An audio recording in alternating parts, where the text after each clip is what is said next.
Happy Fulfilling Friday. I'm going to be walking around today, so uh, bear with me as it might wobble a little bit, but just want to say good morning and sending all of you so much love. I'm going to talk a little today about foundation and, what is the foundation of our life and what is the foundation of our business. And, I see a lot of people who are personifying self empowerment and a lot of self this and self that, and including myself and times. And I'm really questioning, my belief system and what's true or not. And so for me, I'm a truth seeker, and I hope that we all choose to be that. That we don't get stuck in the dogmas of our beliefs or take other people's word for gospel and belief systems for the ultimate truth, because there is a creator and we can see it in the trees, in the Fibonacci sequence in our finger. We can see it in so many places that there is a divine intelligence. And what are we calling that? A lot of us just call it the universe or love, and there's no personal relationship with it other than I'm going to commune with the tree, or I'm going to commune with this or that. And everybody is entitled to believe what they will, and I really appreciate people on their path of spiritual and mental, emotional, physical growth. Anything that we're doing to really get to know who we are, why we're here, what created us, why did it create us, and those are the big questions that I'm asking myself, and that I'm inviting you also to ask yourself is, what really did create us? There's a talk I was listening to recently by Ravi Zachariah. He's a former Hindu, or he was born in India, I should say, and he was basically studied all the world religions. He had a personal experience with Jesus Christ, and it changed his life. He was going to commit suicide, and he asked, hey, if you really are who you say you are, if you're the God of the Bible, come in and please help me. And peace was restored, and it changed his entire trajectory.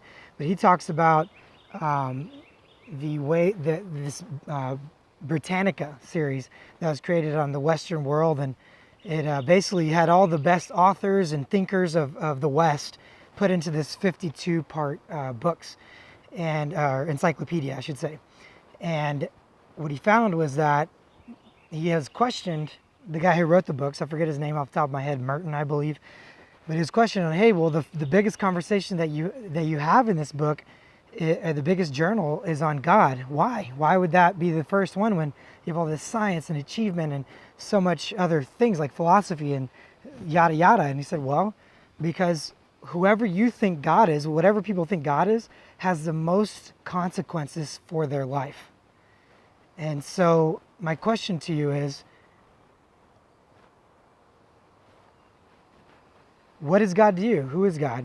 Is it impersonal? Is it something that you can build a relationship with as you do a lover, or any family or friends?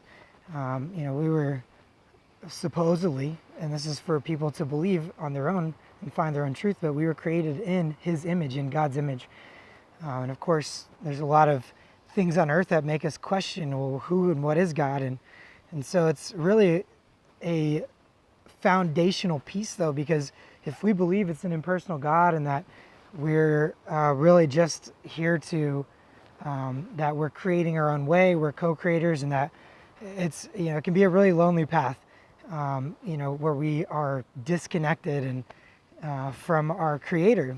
And again, this is a belief that everybody has their own entitlement to, and in no way am I imposing anything on anybody, because for me it's really about I have my own journey of seeking truth and getting to understand who I am, why I'm here, and who created me, and why they created me. And it's an important thing, because we base our lives around this understanding of what and who God is. You look at, as an example, Islamists. They believe that the only way really to get to heaven is that their good deeds have to outweigh their bad deeds. Pretty incredible story that Ravi was talking about, and he says that, this one Muslim man, as he was walking to the mosque, he went to the furthest church walking like this, just like long steps, because he wanted to be in favor with God, because he was told, I've got my good deeds have to outweigh my bad, so I'm going to go further for him and sacrifice, etc. So that's a foundational system that made an impact on everything he did in his life. He talked about different Hindu or Buddhists, and their path is really about karma or dharma and enlightenment or nirvana. And so it's, again, a very impersonal God. And their belief system is that, well, I've got to pay off karmic debt before I can make it into heaven, or whatever that is to them. And actually, Buddha never really believed in anything like that. He didn't believe in a God. It was just, you're just supposed to reach nirvana and enlightenment. Then you have, others that are more naturalistic, like shamanism. And again, these are things that we're all here to explore. And so we can honor nature and Mother Earth as an example. And that's beautiful. But what are we praying to? Are we praying to Mother Earth? Are we praying to spirits? Are we praying to something that created those spirits?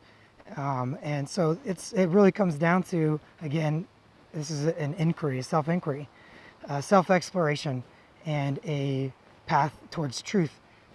With Christianity as an example, and by no means is a religion anything that I would ever endorse, because man is flawed. God is perfect, man is flawed. If you look at nature, you can see God is perfect. Within us, we can also see that we have temptations, we have different thoughts that not necessarily are pure. We have impure thoughts. We are tending towards vices. We have thoughts that are jealousy, envy, coveting.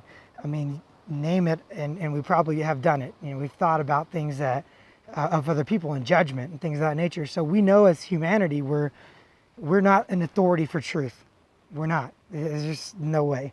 That's why you see the world in the way that it is. Christianity, though, as opposed to you've got to do better good than wrong, and I shouldn't say Christianity, I should say the Bible and the teachings of the Messiah of Jesus talks about by grace alone, or sorry, by faith alone, it's a gift from God that we can reconnect back to source, and that we can live in this unconditional love, this forgiveness and acceptance and peace. And it's not by anything that we did, it's a gift. And when I look at life, I see life as a gift. My life, I see it as a gift. And this isn't to discount any understandings that we get from neuroscience, as an example, or Heart Math Institute, or from understanding energy, right? But it's just a matter of, what is my belief system?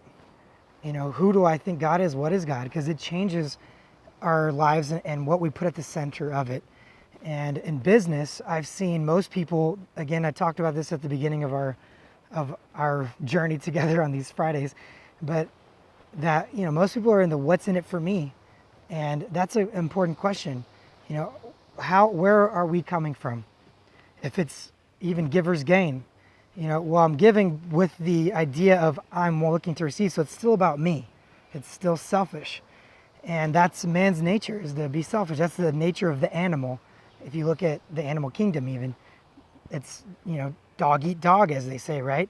So we can live in that world and survive, or we can, choose to really look at what's the bigger picture. What am I missing anything? And if so, what am I missing, and what am I open to? What beliefs am I holding on to that's keeping me from exploring sincerely, with honesty, truth? And so again, we're all on our own paths, and we get a chance to look at what's at my foundation. And whenever I talk about givers grow, it's about giving is the receiving. And how many of us can truly say that we do that consistently? We might in moments, but do we always, if at all? And so if we have a foundation of human love, the heart can also be deceitful. The passions of the heart are not always loving. Sometimes they're lustful or other things. And so it's just admitting that, hey, you know what? I'm not perfect. None of us are. We're all on this journey together. And it is about love. It's about love, love, love. And how do we get to know what love is and what love isn't? Well, we through experience, through other means. And so I leave you with this question this morning: is, what is God to you? What is that foundation for you? What is your belief system? What's your MO? And just being that true, honest reflection, and then starting to really look for answers of what each religion or belief system that you've chosen to believe in, what that means for your life, and what the results of those who follow those different things truly, what that means for them. And again, a lot of people they say a lot, but they're not really doing it. So I'm not saying to look and compare out with other people of what they've taken and interpreted to make their own. I'm saying look at the sources, look at the foundational beliefs, and even create your own. What is your belief system, and how can you or me or all of us live more by that? And for me, the ultimate truth is love. And I've come into my own understanding of faith as you have yours, and through grace I feel way more alive than I ever did when I was having to do all this on my own. And so I challenge you to challenge your beliefs and to consistently do that. And in that we can again grow more in truth and more in love, and that's what we're all here to do. So just want to wish you all a beautiful, beautiful day, and thank you for your receptivity and for everything that you're doing in your life and for others. And I wish you blessings.